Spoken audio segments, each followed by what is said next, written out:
భీష్మ ఏకాదశి ఈ సంవత్సరం ఫిబ్రవరి 8వ తేదీ శనివారం రావడం జరిగినది.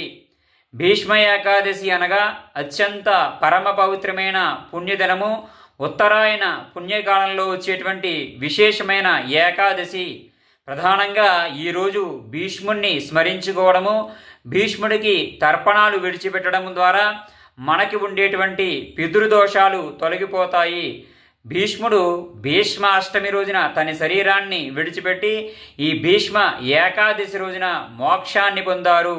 అందువలన దీనికి భీష్మ ఏకాదశిగా నామకరణం రావడం జరిగినది. ఈరోజు ప్రధానంగా భక్తి శ్రద్ధలతో విష్ణుమూర్తి యొక్క ఆరాధన చేసుకోవడము, విష్ణు సహస్రనామ పారాయణ చేసుకోవడం ద్వారా మనకి ఉండేటువంటి గ్రహదోషాలన్నీ కూడా తొలగిపోతాయి.